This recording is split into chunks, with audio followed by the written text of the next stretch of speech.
Shadow Corner family? It's your friendly neighborhood life coach, Cyan Cates. Welcome back to Shadow Corner, where we dive deep in self-care, mindfulness, and the journey of healing. Today, we're talking about a crucial yet often overlooked part of the journey. Sleep is one of those things that either A, is overlooked, or B, is one of those things that we don't look as the first priority. Since we're always in a go type of mentality, and knowing my millennial generation, we are like the go-getters. Not saying any other generation is, but like I know that if we wanted something, we went out to get it. Even that means being on hashtag team no sleep. So, but I have a guest here that's going to be talking about how important it is. We all know rest is important, but how often do we truly prioritize it? Sleep isn't just about recharging your body. It's a key player in mental clarity. So emotional resilience, overall health, and it also helps us break down a lot of things mentally and subconsciously. I'm joined by an incredible guest who has dedicated his life to understanding and teaching the power of quality rest. Meet Tim. Tim is a man on a mission to transform lives and one of good night's sleep at a time, or in this case, one good night's sleep at a time. With over decades of experience in veteran recovery, mental health, and wellness research, Tim has worked tirelessly to help people unlock resilience clarity through the power of rest. And he's been involved in raising over 1 million for groundbreaking organizations like the Gallipoli Medical Research Foundation and the Queensland Brain Institute, pushing forward advancements in neuroscience and mental health. Tim isn't just a researcher or advocate. He's a true catalyst of change, and his work focuses on helping people harness the power of sleep, connection to fuel, healing, growth, fulfillment, you name it. He's your guy in it. Today, he's here to share insight, strategies, and some game-changing truths about how better rest can transform your life. So get ready to be enlightened by this conversation, because I feel like this is one of the things we don't think about when we talk about sleep or in the ends of shadow work. Because if you know anything about it, shadow work takes a lot out of you. And then sometimes you just need that rest. So without further ado, welcome, Tim. Hey, Tim, how you doing? Uh-oh, hold on. There we go. Mic check. You 2, 1, 2. There you Can you are. hear me okay? Yes, I can hear you All right. fine. How you doing? It is. Well, really good. Greetings from down under. Greetings from the south. How are you feeling? Yeah, well, I'm probably further south than you in Australia. Yes, because that's one of the things Not that it's a competition. That's my natural competitive edge. It's okay. It's all right. Don't worry. I bet you if you visit here, barbecue would probably be a little bit different. Oh, I would love a barbecue with you guys. Well, we got to pin that on a good day. But Tim, I know I've given like a brief of your essay. Can you tell people about what you do and describing yourself, what clients you work with? Like, give us all the gist here. Well, essentially, I am super passionate about giving people what I consider their birthright, and that is a good night's sleep. And, you know, for me, sleep is the soil from which everything grows, but it's unseen. And the world we live in right now, it's very visual. You know, you've got to see it. You've got to be able to show it off. It's got to be able to be seen by others. And unfortunately, the priority for sleep has just sort of fallen off the wayside. So it's been my goal to bring that not just to the surface, but to give people access to it. It's one thing to blah, blah, blah about this stuff, but then to give access, like, you know, my promise to people is you can have immediately improved sleep naturally tonight. And I'm a guy that lost 6 years of his life to pills when I told a GP that I couldn't sleep. He just threw a pharmacy at me. Now, my gateway into this understanding is I served in the Australian Special Forces, and in that space, we didn't know anything about the science of sleep, but we just knew that if we could deny our enemy 3 nights of sleep, it would mess them up better than a bullet. And then when I come home, there's so many veterans, so many people not sleeping well. It's like we've fought hard for this freedom, but we're not enjoying it. And I just noticed that if I could improve someone's sleep, again, easier said than done, but if I could improve their sleep, then everything would improve. And so, and I wasn't skilled in this. I just had lived experience. I went through my own PTSD. I went through my own, sleepless, restless nights. And I just had a heart for people. And I observed that, like I said, if you could go into those unseen places, which is often sleep, and improve it, then the tree gets stronger. They get the fruit and the life that they want. And so as much as sleep needs to be prioritized, sleep isn't actually the goal here. The goal is having all those, dormant seeds of greatness that I see in everybody. It brings me so much joy to have people discovering all these incredible things inside of them as they improve their sleep. So yes, my passion's about sleep, but what really lights me up is seeing all these awesome things inside of people naturally flourishing when their sleep improves. Okay.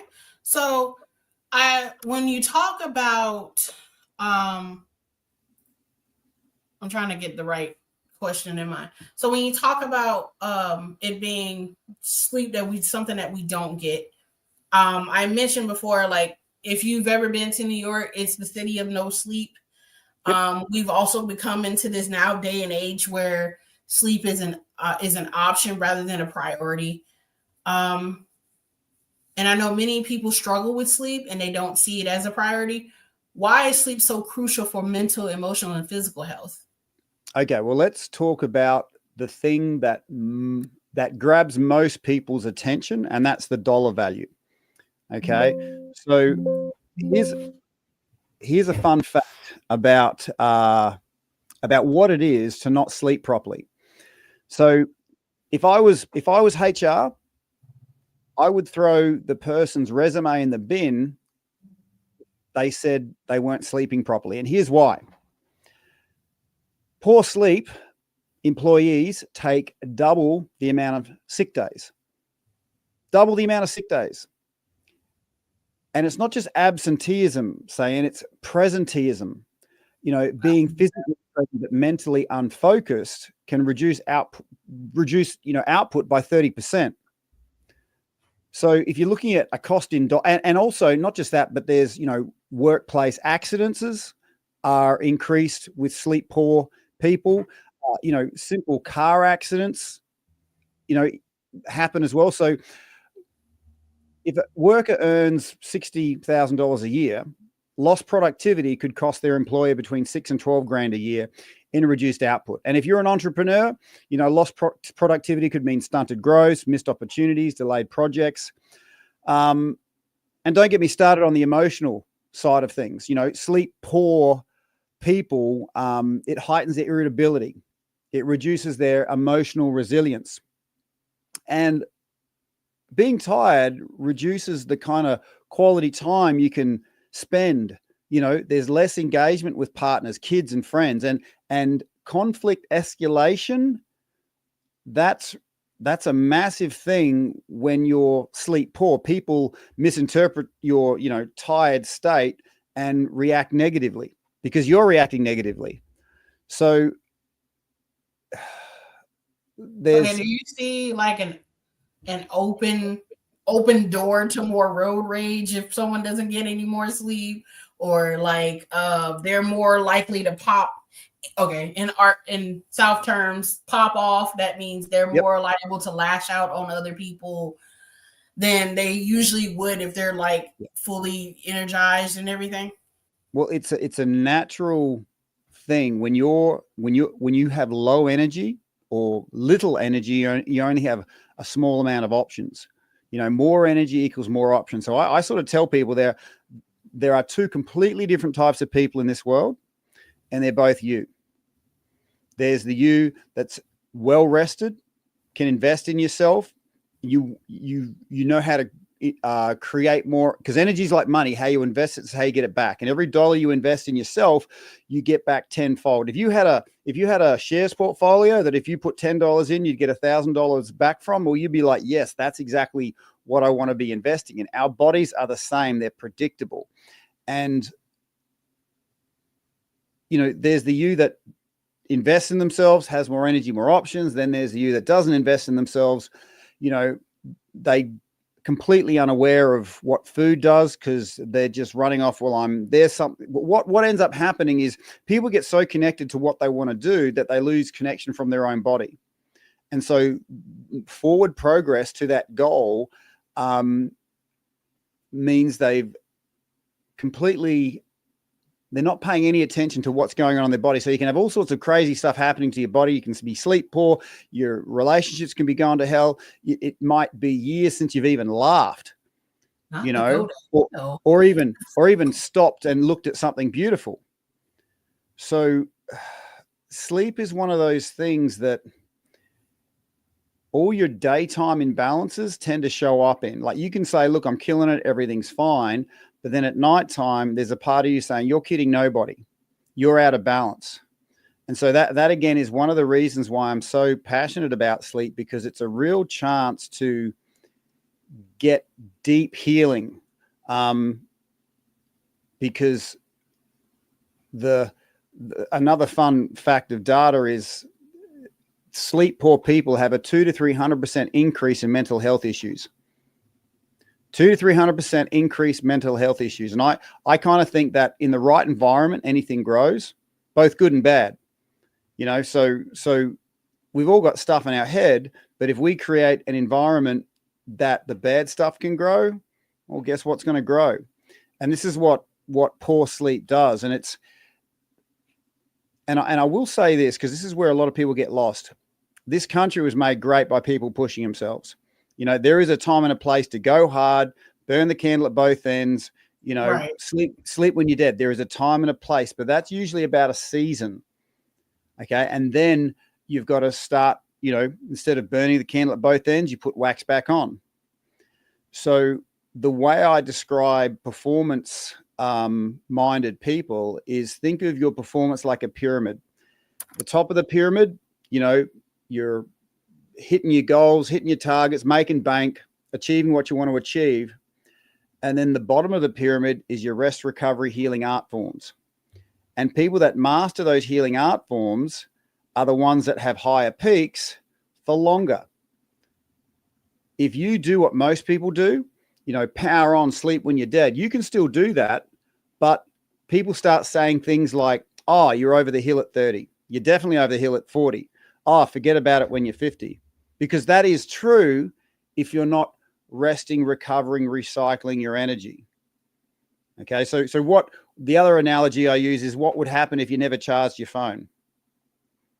It would run flat. But as humans, what happens is, how your phone's got a power saver mode when it's only got 5% left. It shuts down a bunch of features and it just runs off minimal operating space. Okay. So that's what us humans are like. Once our energy drops, we shut down certain things. We don't fully function, but we tell ourselves we are functioning at 100% because your 100% in a sleep deprived state is only 5%. And that's what you're struggling to achieve. So the only way to get out of that power saver mode is to look at a place where most people don't. But most people don't look there because if you were to actually rest, recover, and quiet your mind, that's quite challenging because most people haven't connected to their body. They use chasing, certain things outside of them as a way of distracting themselves from, connecting to their own body. And they don't even know they're doing it. So that is I learned this from a relative of mine. They stated that it was like there is such thing as depression, and then there is this high functioning depression. High functioning depression is mostly when someone they know they're depressed, but they know that it's like they're not depressed enough to where they stop doing their regular stuff. And when you were talking about like charging the battery, the first thing I thought of was like, oh, it's what I taught like in my last season, where I was like, sometimes you have to know which one are you? Are you an introvert, extrovert, or are you both? And then you also have to know what your social battery is, because a lot of people try to push it because there's like they don't want to be seen as like the person that can't hang or the person that has like FOMO. But you got to understand, like when it comes down to your social battery, when you're done, you're done. If so people feel some type of way, that is on them. That has nothing to do with you. You just know personally what you can tolerate in that moment, or at least to a certain point. I can tell you right now, I am the most extroverted person known to man. I'm willing to try something at least once. However, when my brain said, all right, we're done. There's just too many people in one day. I think we're good. And then I just flatlined. And then I have a friend that was like, girl, you was dead to the world for 24 hours. Like, yes, I had to get sleep. I had no choice. I was like, as a phlebotomist, you see so many patients and you try your best to not only separate yourself, but you also have to separate the fact of it's not just a 9 to 5. Sometimes I have to work third shift from 10 p.m. to 7 a.m. So I don't get that much sleep as it is until I actually get home. And then I also have to cook breakfast for my husband. I have to make sure that he doesn't forget anything, and then I can pass out. And then I have like my personal responsibilities. So it's like quality sleep does play a factor in all that. So it's like if they ask me why I go ghost for 24 hours, it's because I'm trying to make up the sleep in there. It's just like I feel like I look at it as a bank where it's like you only put in so many deposits before it goes negative, and you can't swipe that card so many times until your body's like, all right, since you're playing with me, knocks out in the middle of typing. I have been there. Oh my God. So how does sleep or lack of affect the ability to process emotions and traumas? Because I know we talked about like how you're more irritable, you're more susceptible to like lash out on people. So like, what is your brain's part in this? Because I know we did emotional, physical. Where does the brain, how bad does the brain feel this? Because I've seen a study where it says about, I think it was like 53 to about 73% of people are more likely to get Alzheimer's or dementia because of the fact of lack of sleep or because of there is when I say sleep is the soil from which everything grows, I actually mean that. Everything. Okay, so you're not just talking brain health, you're talking, diabetes, heart disease, depression, as we mentioned, chronic health issues, and forget about the health issues. Life kind of sucks when you're not well rested. You just get used to sort of having this idea. We tend to praise up the people that, look at him, he's only done, had 4 hours sleep for the last 4 years and yay. So the way I explain it to people is I say, think of it a sports car that was made to race. Okay, it feels great to throttle up. Okay, that's our bodies. But imagine if that sports car the person who driving the sports car only ever revved it. Didn't have a brake, just revved it. You'd be very lucky not to have an accident. But if you never serviced it, if you never dropped the revs, then you would never actually have longevity with the vehicle. So when we drop the revs and we can let our body naturally restore itself, and our body will naturally do that once we drop what's called our cortisol levels. Cortisol is a stress hormone. It's not a bad thing. It helps you push on, get the job done, but too much of it for too long starts depreciating your system. Okay. Right. You'll get you're too much for too long, get what's called adrenal fatigue, which is where your hormone levels get disintegrated because your body is cashing in its tomorrows to live today.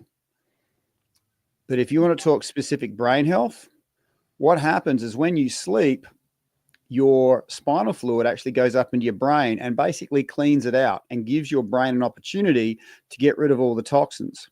And they did a study on a group of students that had 6 hours sleep and a group that did 8 hours sleep. And what they found was they both kind of functioned, but the impact was on their short-term memory function. And memory is one of those things, if it slips through your head, you don't even know it's missing. So, and this is kind of scary, right? Like if you're getting, and it does, I have to say this, it's not the amount per se, it's the quality of sleep that makes the difference. And I don't want people getting overwhelmed here because I want to give people real access, like tools that you can literally use. So my humble brag is I can show you in 3 breaths how to completely relax your body. When I first met Cyan, we did it together. In fact, we did it with you and your partner. And when we spoke earlier today, I could see you're in a hurry. I said, no, we've got to stop and breathe. And you did that and it looked like it worked for you. Yes. I can see you. Yeah, that's why I was like, my life is personally hectic. It's always been like that since I was 19. Not because like I don't get any sleep, because that sleep is the number one thing. My bed is my side man. You might as well just go ahead and say that. And then my husband, he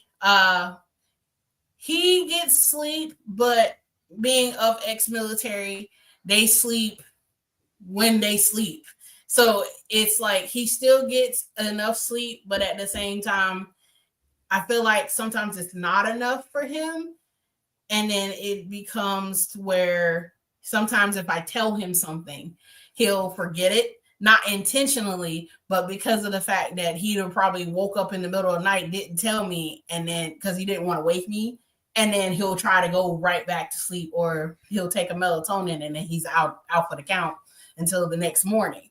So I feel the difference when I do get a lot of sleep. I took, what was it, 20? Yep. I took a whole day to myself and I slept literally the whole day, on and off.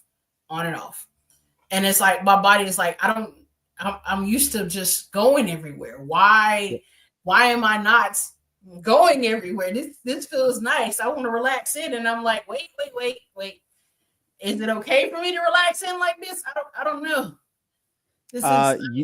Cyan, you just touched on something super powerful. Can I highlight that? Yes. Okay, so your thoughts of I'm resting right now, but I should be doing something, that can be quite amplified in our world, because if I'm doing something and I get a sense of self-worth from that, and my self-worth is attached to something I do, then if I'm not doing that one thing, if I'm just doing nothing, then that's really hard for me. If I'm doing nothing, maybe I'm worth nothing. So, I mean, use the example of an athlete. They get their, positive affirmations and a sense of achievement, how fast they say run around a track. And if they're not running around the track, there's a part of them that says, oh, my sense of self-worth is attached to how fast I can run around that track. If I'm not running around that track and people aren't telling me I'm awesome and I'm doing nothing, then I'm worth nothing. I am nothing. And us humans, that's our kind of what we call our center of gravity, our sense of self-worth.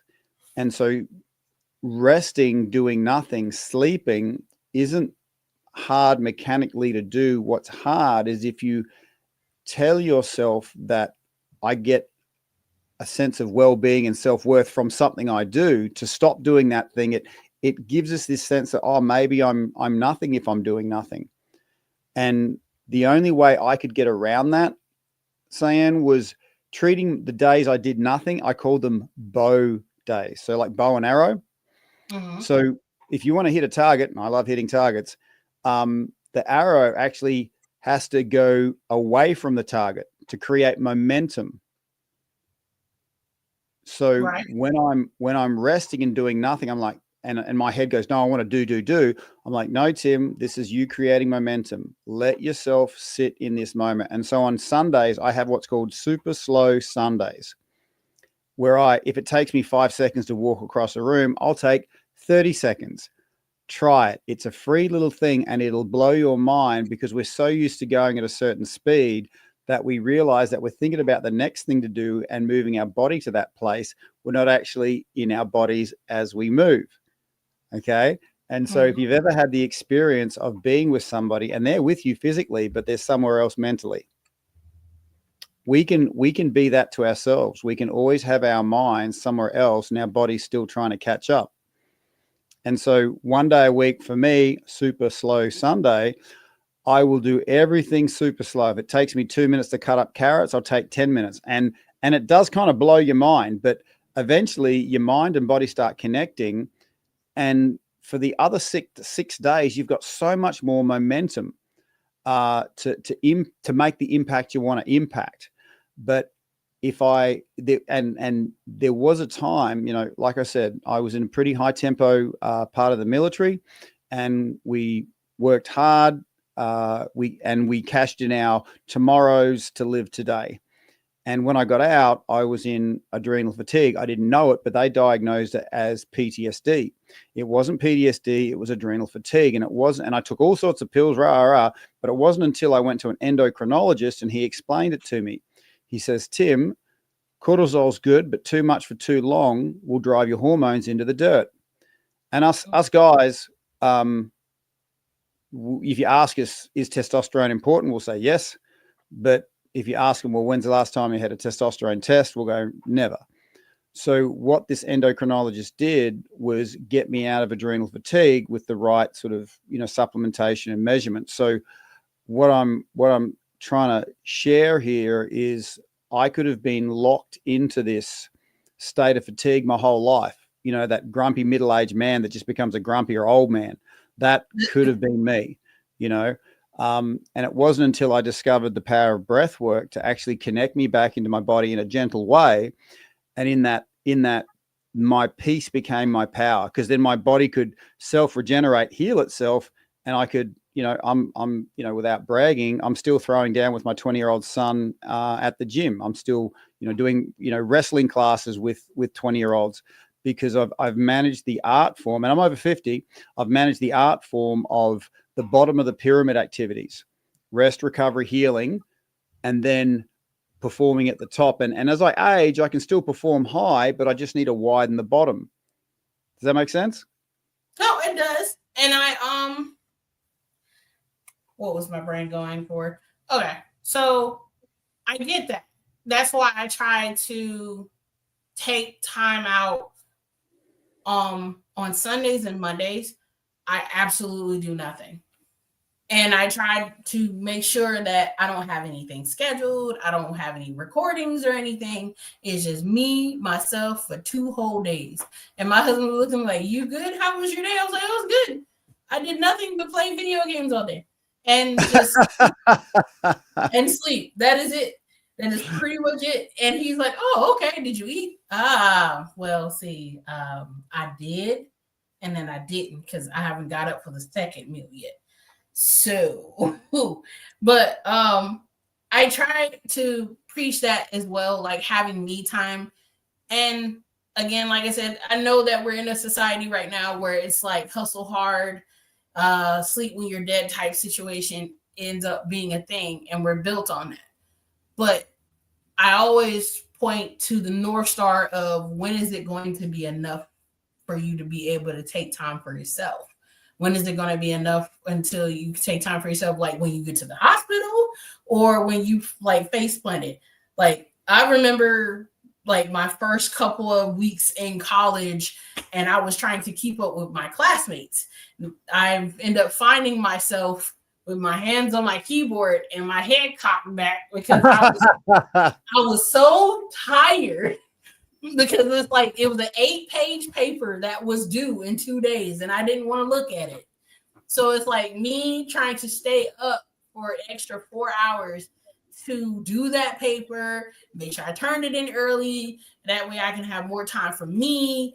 It made me deprive myself of sleep because I think that I didn't wake up until like I got poked and he's like, "You slept here the whole time?" I was like, "I don't.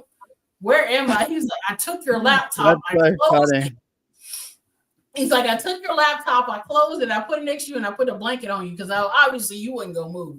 But now that you're up, let's go to the bed, Fluffy. It's okay." I was like, "Oh, it's 6 a.m. I need to go to bed again." But it made me think about like all the things that, as we're talking, it makes me think about all the times I like over pushed myself or didn't make time. So It is a group hypnosis we're all in because everyone's doing it. It seems normal, because like my parents did it and they knew, because my dad was a truck driver, but he was ex army. My mom, she worked a regular 9 to 5, so it was like I could see her when she get home, but him, he would be up until 7 a.m.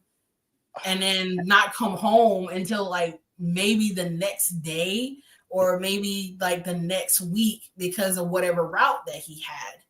So my next question in this situation, speaking of that, what are some simple but effective ways people can improve their sleep, at least tonight or from this point forward?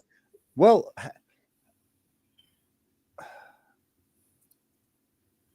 I got him stumped, ladies and gentlemen. No, I'm just trying to, how do I deliver the best value in this? Because right now I could literally, instead of talking about it, and obviously, we're enjoying this conversation and I'm sure people are enjoying listening to it. But if we are really wanting people to access power, we want them to have something for tonight. We want them to have it next week, in a year's time. So I went quiet there because I thought, well, how can I deliver something that they can access in a year's time? I know last time we spoke, I showed you about the breath, how to take those 3 breaths and completely relax everything. Is that something you think would be a good thing to do now? Yes, I wouldn't mind it. Okay, great. All right. Well, let's do this. I'm gonna show you how to take 3 breaths, and we're going to completely relax our body. Now, the trick to this one is it's 3 proper breaths, and most people go their whole lives and they don't actually breathe properly. And it's surprising. I work with athletes. It's amazing how many athletes don't know how to breathe properly. So I'm gonna use all my breathwork super coach powers to make this easy and effortless for you.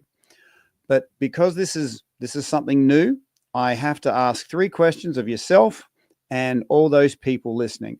And this is on the back of making sure that we're in a safe environment. You don't want to be doing this driving your car, cutting up carrots. You want to be seated in a supportive chair, so you can really just give yourself to this process. And if you're not in a position, I recommend you just press pause and get yourself in a position where you can access this, because this could be a pivoting point in your life. I've showed this to a lot of veterans, a lot of people in need, and it's made a permanent impact. And I'm not saying this lightly. So 3 questions I have to ask everybody is, do you give permission to your breath to completely nourish your physical body? Yes. Great. Do you give permission for your breath to completely nourish your conscious mind? Yes. Awesome. Doing really well. And the last one, do you allow and give complete permission for your breath to nourish your unconscious mind? Absolutely not. No, I'm playing. Yes. I love it. You got to keep your humor. And so now we're in this state ready to receive anything that you have as a to-do list. I just invite you to put it all in a pile, everything that you've got to do and all the things that are on your mind, put it in a pile about 1 meter away from you. Okay. So there's all stuff that you've got to do, put it in a pile, just dump it out.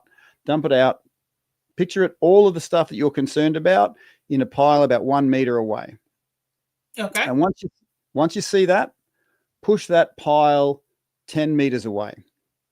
Mentally push that pocket. You can pick it up afterwards. It'll be there afterwards, but I'm just inviting you to push it 10 meters away. Now, is that making sense? It does. Okay. So now that everything that we're worried about, all the things that we have to do today, we can pick them up in a second. It's just 10 meters away. Now I invite you to push it 50 meters away, 50. When I say meters, probably yards in US terms. Now push it. Now push it a mile away. It'll come back to you whenever you want, but let's just push that pile of stuff 1 mile away. Okay. Once you've got that, great. Now we can connect into our bodies. Afterwards, we can pick that up. But for the minute, let's just connect to our bodies. Now, I'm going to get everyone just to breathe in and then breathe in again and again and again and again. In. Okay. Great. Now, did you notice when you breathed in again and again and again, you found that little sort of space up top opening up a bit more, the top third opening up more? Yeah, it's like just a regular open space. Yeah. All right. So I'm going to show you. I really enjoy doing what I do because I show people how amazing their body is. So most people don't know that in there, 2 fingers and thumbs is a power button for your breath. And what I'm going to get you to do is we're going to blow it out. We're going to breathe in. But when it gets to this top third, we're going to pinch our fingers really hard like this. And that'll help boost that top third. So I invite everyone just to blow it out, shake it out, blow it out, shake it out, blow it out, shake it out, and then breathe in. When it gets to your secondary now, hit those power buttons and then wriggle it around a bit, wriggle it around. And if it feels good, let it out with a sigh. Against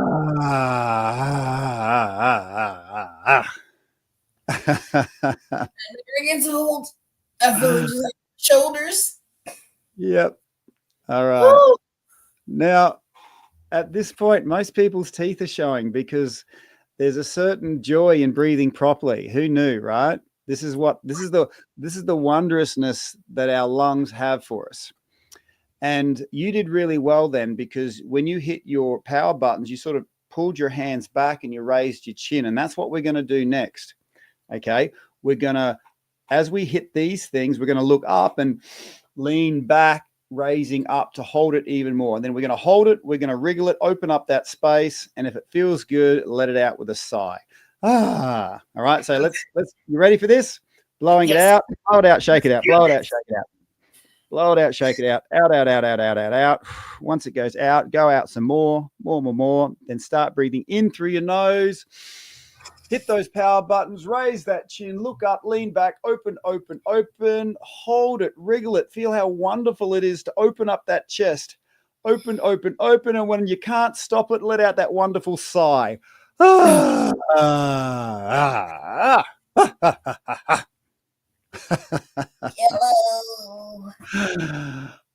So good. Yeah, you're really taking to this, Sayan. This is really good. You know when you're doing it right, when you got a smile on your face and you can't stop it. Well done. So I call that the breath of possibility. Okay. So when I've got stuff that's impossible in my head, watch what happens to my structure. I hunch over. Oh, you've seen someone with the weight of the world on their shoulders. They're hunched over. They're literally looking at the grave. That's where they're headed. And you're not just pinching off your breath, you're pinching off your body's energy system. So one of the reasons you feel so good after that is that and not just from the oxygen, but our body runs off these electrical circuits that are like hose pipes. And if you pinch your garden hose, not a lot of water goes through. And if we're hunched over, we're pinching off the energy going through our system. So when we breathe properly and hold it for a second, we're creating space. We're taking our foot off the hose pipe and letting that energy flow the way it's supposed to go.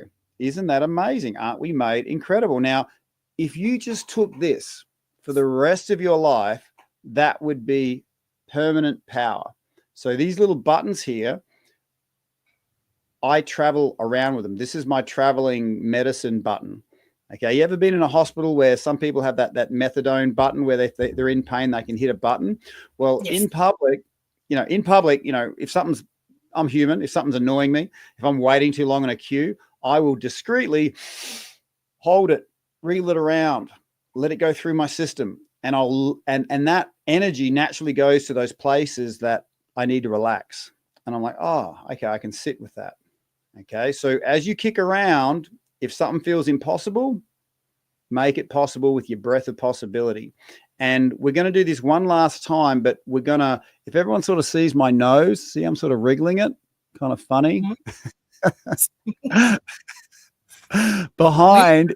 I see you. I don't know anybody in the audio that's going to be able to see you, but just remember that if you cannot, when you're listening through the audio podcast, just come back to the actual video and then you'll see. I'm wriggling my nose, yes. Yes, he's wriggling his nose. Like a rabbit. Oh, goodness. Oh, my goodness. Let me see if I can make... Uh-oh. There he goes. He's gone. There we go. I'm trying to make you the center, my dear sir. Hold it. Other way. All right. I'm ready for you. I'll do my rabbit. Did everyone get that?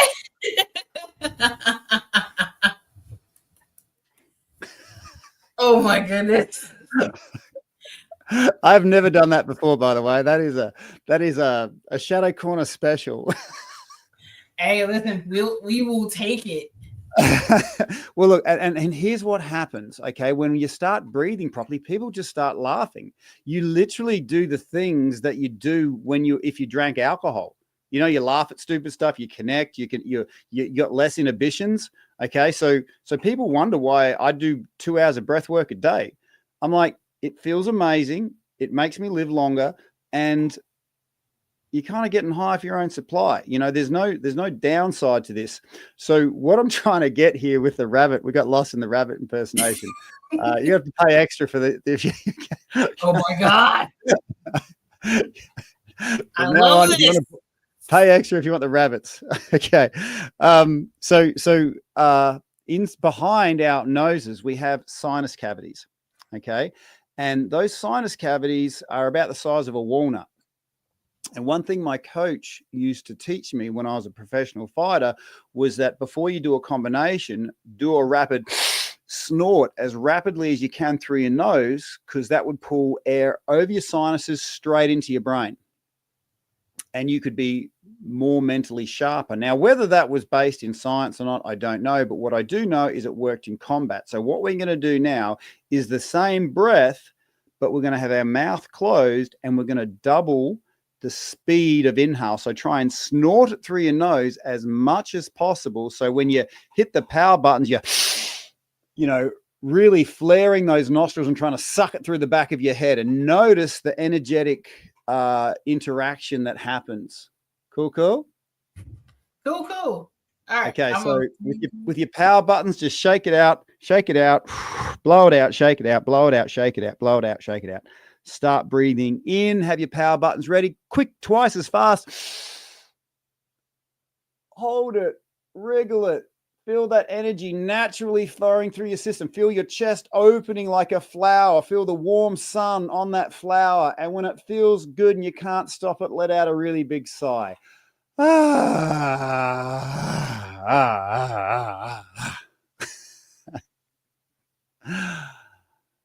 did you go, Sayan? Did you get your sniff on? I did, and I feel so much better. I feel like part of my brain just woke up. Oh yeah. God.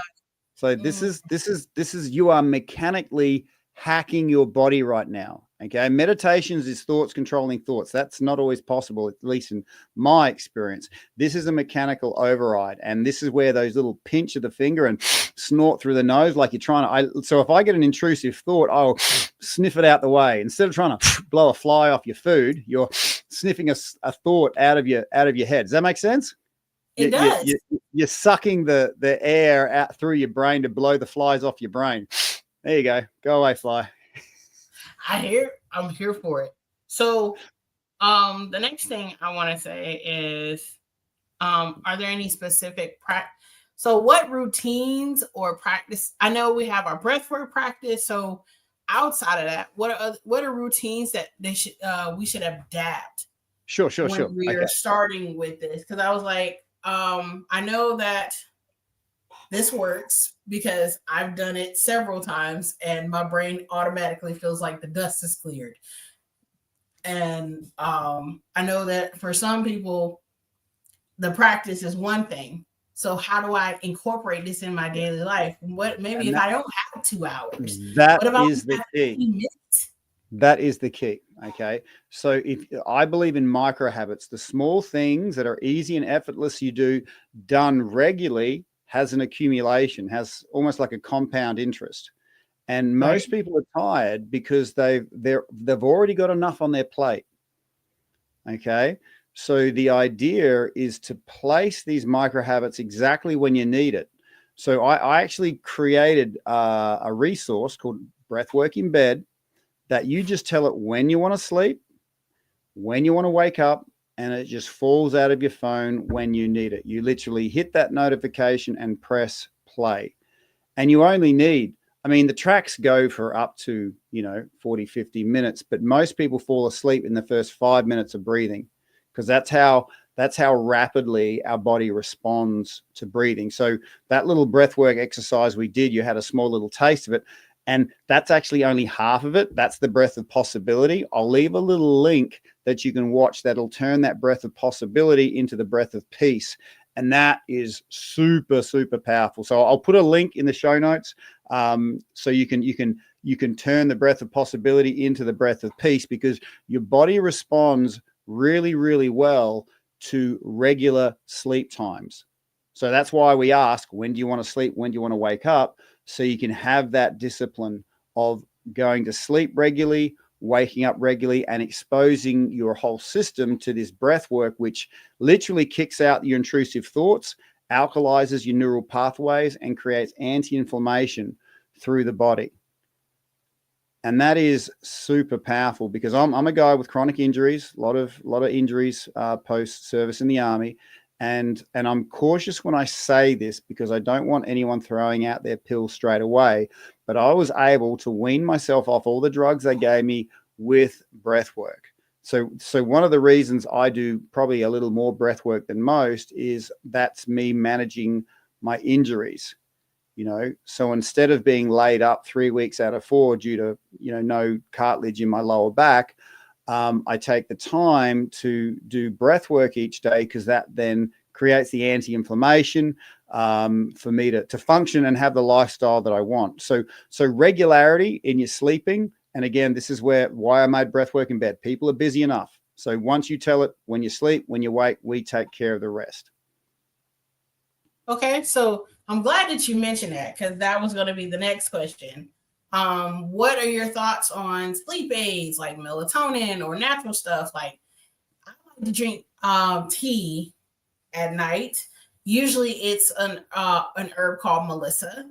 It's used to help with focus, and it's also used with for people that need some type of relaxation other than lavender or blue pea flower. Like, what do you think about those? I know you said medications, yep. You can wean off them slowly, but like tinctures for sleep aid or anything, melatonins, do you agree with those? Do you feel like they counteract your natural circadian rhythm? Like, what is your opinion on that? There's nothing wrong with them, but there's a bunch of other things that will create chemicals in your body naturally without expecting something outside of your body to do it. One of the most powerful things when it comes to sleep is light exposure. So the industrial age that we're living in, we've got, electrical lights that we can turn on.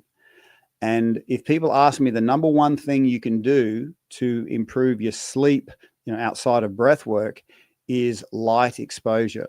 So a lot of people don't know this. And you talked about your circadian rhythms. We've got a 1,000 different internal clocks. And if you've ever had the experience of trying to go to sleep, part of you wants to sleep and part of you still running around the place, your circadian rhythms are out. And those circadian rhythms sync up exactly when you look at the first light coming up over the horizon at sunrise. So that first light coming up over the horizons and that sequence of colors, that syncs up all your circadian rhythms. It sets up this cascade of chemical reactions through your brain. It gets rid of the melatonin. Okay. And that sequence of colors is actually played in reverse at sunset. And it produces melatonin, produces all those, sleep chemicals that tells you, okay, time to go inside the cave.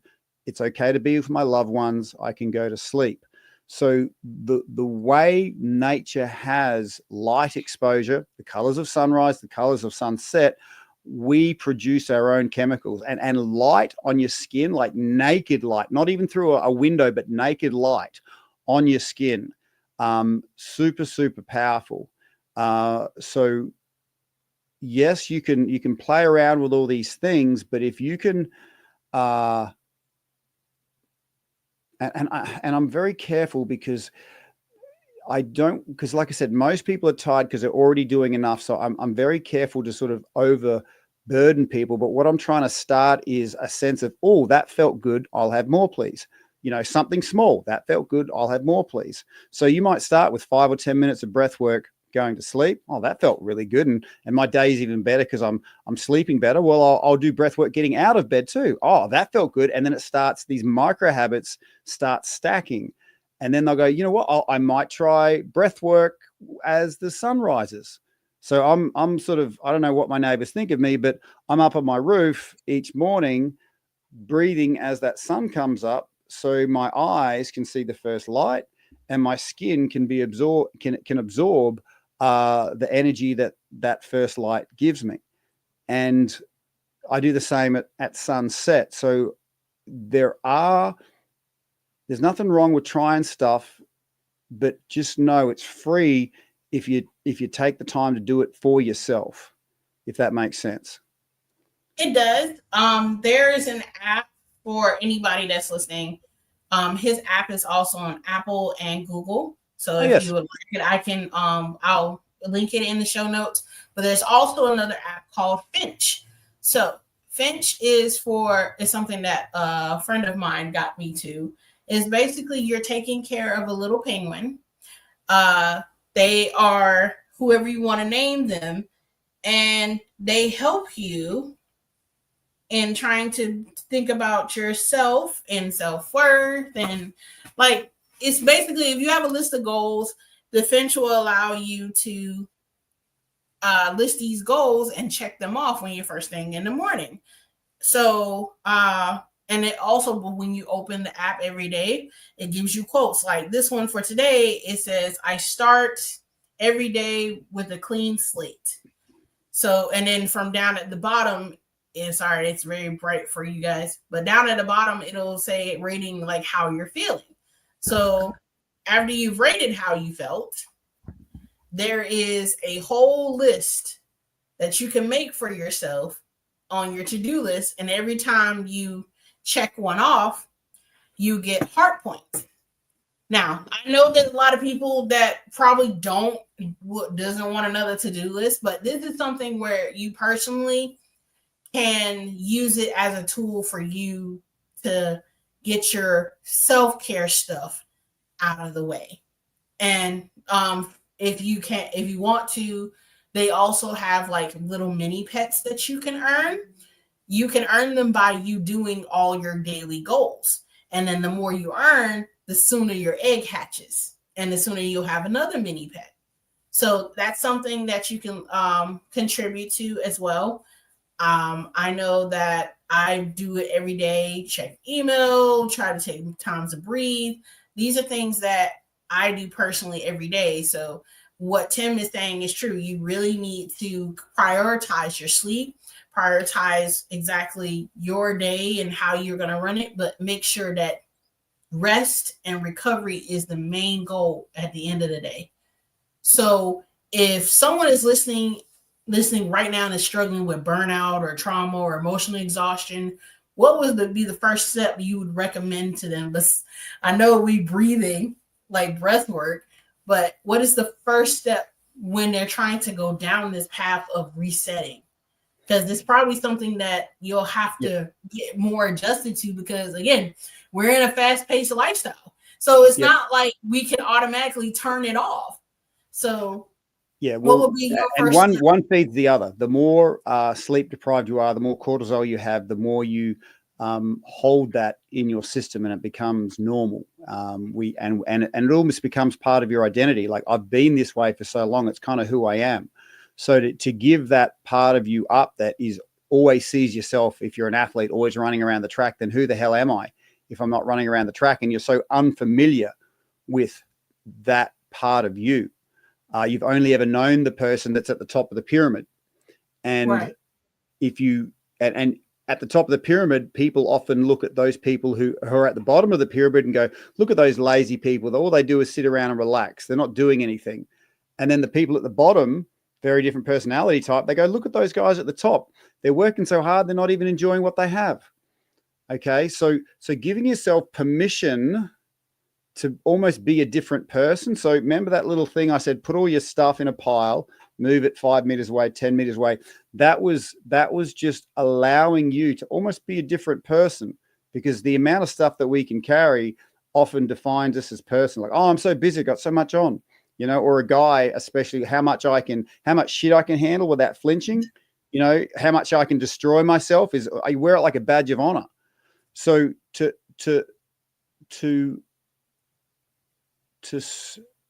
there are many mechanical things I could say you could do, but underneath all of it is there's a part of you that you've been ignoring for so long, that to really get to know all of you means putting down for a second the things that you thought made you important.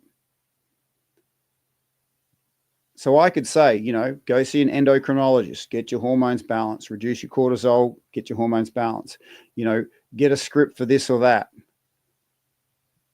But if you're in the mind frame that my self-worth is attached to how fast I do a certain thing, or how much I achieve, or how much I earn, or the car, or this or that, it's a matter of time before you return to burnout.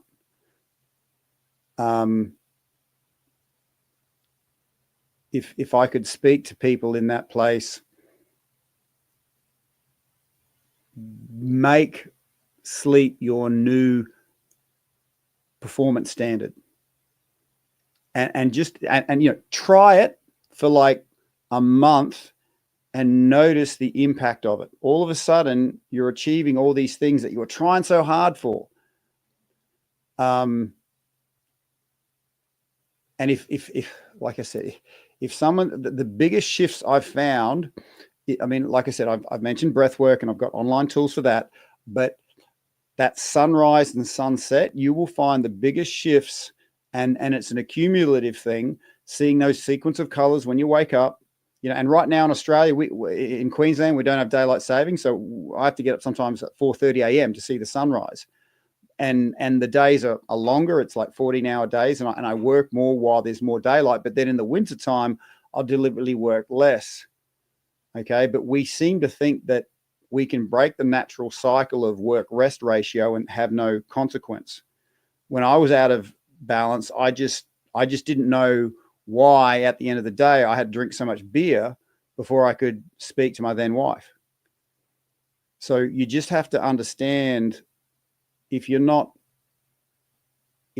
taking time to rest, and you're gonna have time to burn out. And most people, like myself, don't come to this conclusion until they've completely reached rock bottom. So you could ignore what we're saying right now, but just remember it. So when the time comes, you'll have options ready to access. Otherwise, the other option is just becoming an angry, jaded person that always sees the problem in everything, because they're trying to conserve energy. I hope that answers the question, Sayan. It does, because it's great to. This is why I wanted to bring people on in the second season because I wanted my community to understand that the stuff that I am talking about, it's been proven. And it's also been stated in most of, because we talked about burnout.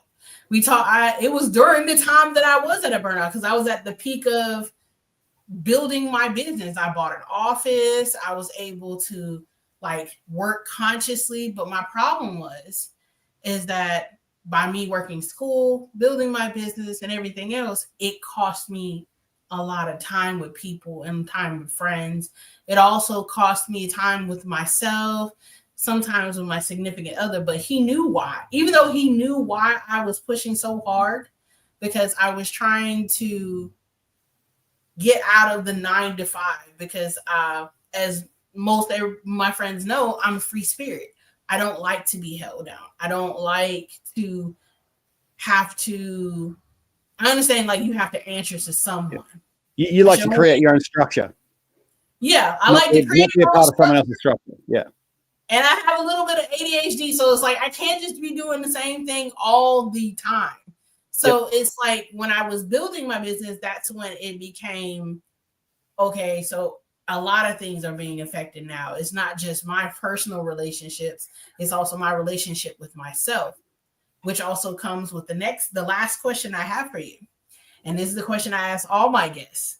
If you could tell your younger self, no matter what age, no matter what number or whatever, anything, what would you tell them? What would you say to them? It doesn't matter what age or time period. I had one guest, she said she would talk to her 60-year-old self and say, yeah, no, we're not talking to these people. They let us go like burn out. And we didn't have anything. And I thought that was very powerful because it was an acknowledgement to see where you went, what direction you took, and how you could have did it better. So that is my last question to you before we close out today. Great question. I love it. If I was to speak to my younger self, I would say this. You're an energetic and driven person, but don't drive out of your fear of lack. Don't try to achieve because you feel like you have nothing or you're trying to avoid something. Go towards that which lights you truly up and nothing else matters.